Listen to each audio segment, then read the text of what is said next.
Welcome everyone to the Alaska Sea Life Center. Thanks for joining us today on our Telequarium presentation here with Facebook Live. I am standing here with Kenny Regan. My name is Darren Trobaugh, and I'm an education specialist. Kenny's one of our aquarists. Today we're going to talk a little bit about plankton. So, for starters, what is plankton? Besides a cool character on SpongeBob, supervillain.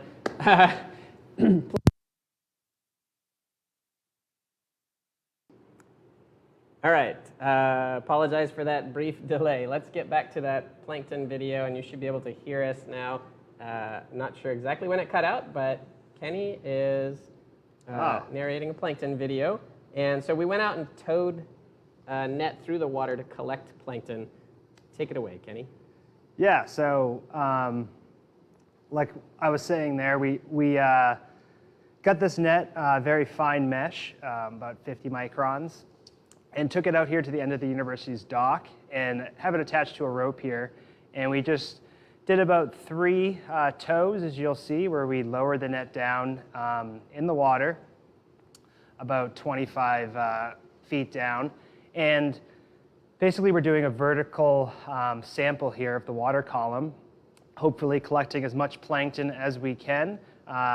Plankton's very dependent on the weather, sunlight especially, as well as upwelling or water movement. So the snowy day, kind of overcast day here is not the most conducive to collecting plankton, but we decided to give it a shot anyway and see what's kind of here this time of year in the water.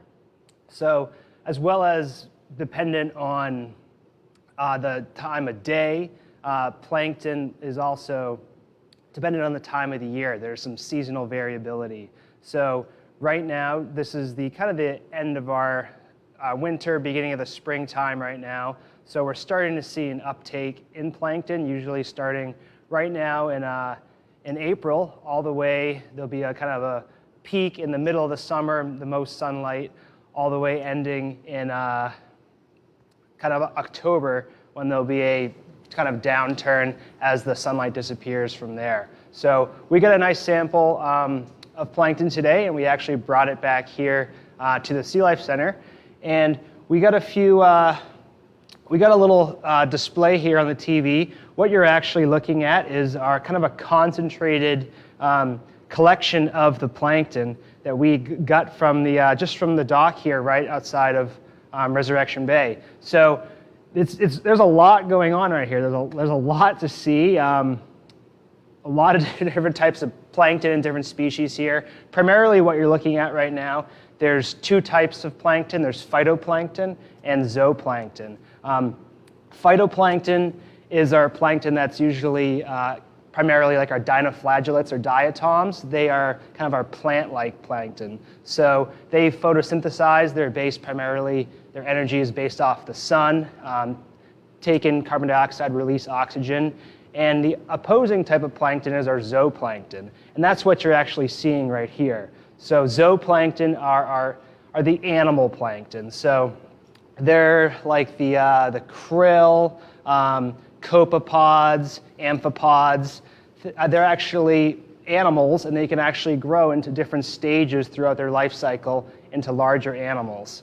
Zooplankton are kind of the primary consumers in our ecosystem here, whereas the phytoplankton are kind of the base of the food pyramid per se, the primary producers. So these zooplankton will primarily feed on the base phytoplankton that we said earlier rely on the sunlight for their energy. So if we get a good look here, taking a check at our plankton, a lot of what we're seeing right now are actually copepods.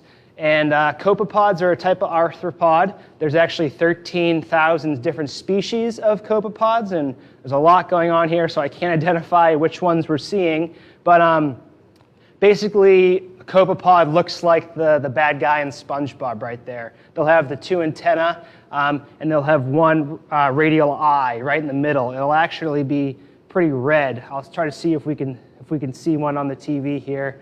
There's actually a nice shrimp kind of popping right there. But The copepods, they're an arthropod. They'll have that hard exoskeleton, like I was saying. And we're also seeing some barnacle napuli right here. They're basically the first stage in the barnacle's life cycle. So they'll actually be planktonic, drifting around in the water, like Darren said, not able to fight the current until they'll eventually settle down and grow into a barnacle. And we'll check those out here in a little bit. So kind of a wide variety of animals. There's a few shrimp kind of popping in here as well. So good variation and really impressive for this time of year. Like I was saying, not the best time for sunlight because of overcast, snowy, so we're primarily seeing a lot of our zooplankton.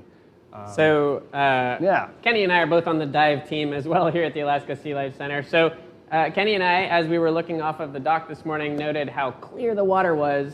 That's pretty common here in the winter. It's actually sort of the prime time for diving. You'd think it would be so extremely cold that it's just not worth it. It's always cold. So when the water is clear in the winter, it's fantastic. In the summertime, you will only be able to see just a few inches through the water in some cases because there's so much plankton in the water. In addition to that, we have our glacial silt coming in, so right at the surface we'll have a lot of that. But it will literally look like what you see on the screen there without concentrating it at all. There's that much plankton out there in the summertime. So Kenny, you talked about the importance of plankton out there in the ecosystem. Mm-hmm. Can you tell us a little bit about the importance of plankton for us here at the Alaska Sea Life Center? Why do we do these collections of plankton?